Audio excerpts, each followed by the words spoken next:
Hey everyone, I'm Holly with Hollywood Wellness. Thanks for joining. One thing that I see a lot on videos and advertisements are bands wrapped around outer thighs to do more intense outer thigh work, which is great. The problem with that is that most people are already tight in the IT band, and the way you can tell that is when you do squats. If you watch yourself and your knees go out and come back in, or if when you are, say, in a yoga pose in a lunge, your thighs want to go out. So we want to keep that alignment, knee right over the heel, right? So to balance that, we really need to work inner thighs. So this going out tells you that you have strong outer thighs, weak inner thighs, and we want to maintain that. We want balance in our bodies so that we don't feel tension, so we don't feel pain, and so we don't get injured. So let's just do a quick little series of some things that we can do for the inner thighs today. One tool that you might want to have is a yoga block. If you don't have this, you can always use a pillow. And what will happen is when you're doing things like chair or squats, it will help you keep that alignment of the knees. So if you sit back, you have to engage those inner thighs, right? So let's do 10 of these. Now, I don't care today if you sit back into your heels or if you choose to do more of a chair where your chest is lifted, all 10 toes on the ground. There's a little difference there. But the big thing that I want you to do is focus on that inner thigh work. Make sure you're breathing. Let's do 2 more. I don't know if I did 10 or more, but that's okay. 10, perfect. So that already got a little fire going there. That just teaches you to activate those inner thighs. Let's go ahead and go down to the ground. So you can set that block to the side. Again, you could use pillows if you have them at home. So coming onto the side, you can choose. Let's get that bottom leg. You can always bend or straighten. That is up to you. Or you can lie flat. Now, if you're up on the elbow, make sure you're up on the elbow and that you're not sinking down into that shoulder, but pushing down into the forearm and lifting up through the abs. So you choose which alignment you want. Let's take that top leg to the front. Now notice we want the hips stacked, not here. So stack those hips, and then let's just squeeze through the heel and lift that bottom leg.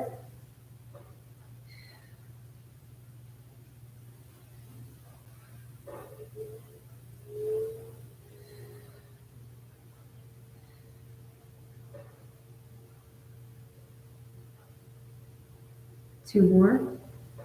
Now just hold this one.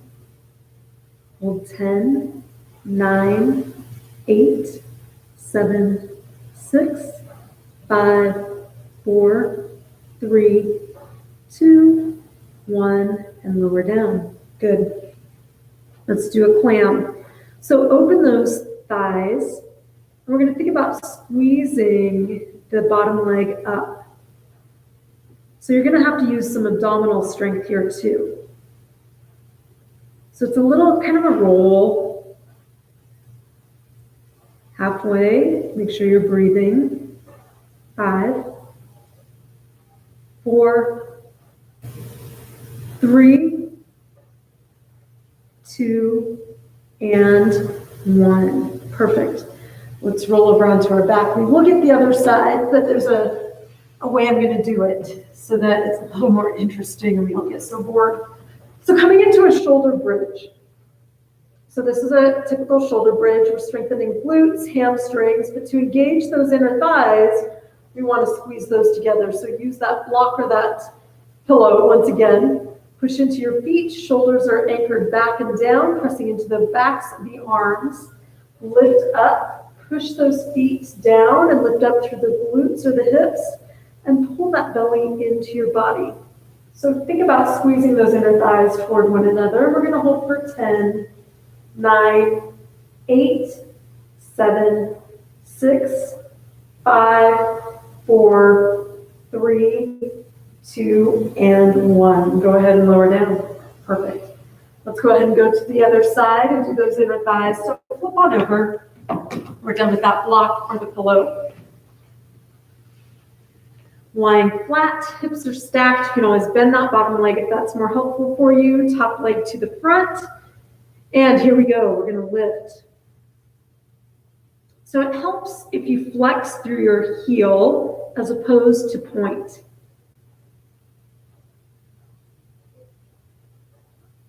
Five, 4, 3, 2, and hold this one. 9, 8, 7. Make sure you're breathing. 5, 4, 3, 2, and 1. Go ahead and lower down.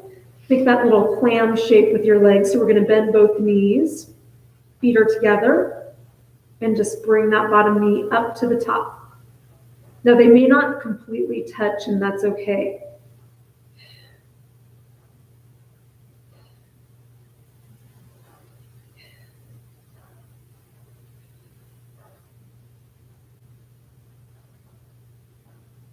Eight, 2 more. 9 and 10. Last exercise. So we're going to lie on our back. I'm going to actually turn so you can see the position of my legs. This could be really awkward. So when you bring your knees out, you don't want your knees to go any farther than this. So notice when my legs go out, it's just this. It's not here, because what happens is we lose the engagement of our abdominals. So it's not that wide. And all we're going to do is point and crisscross. Flex and come out. Point and crisscross. Flex and come out. Now, if you can try not to turn or rotate like a ballerina, but try to keep your feet straight, then you're going to get those inner thighs. Once we turn, it's a little different area that we're working. So if you need to use your hands as a gauge, you can. Let's do 4, 3, 2, last 1. Perfect. Just bring those knees into the chest, stretch a little bit, and then come back up to seated. And that is our inner thigh work for today. Just a few things are all you need to do. We never really need to get all that crazy. So have a great rest of your day. Short, sweet, and to the point. Let's balance out those legs. Have a great one, everyone.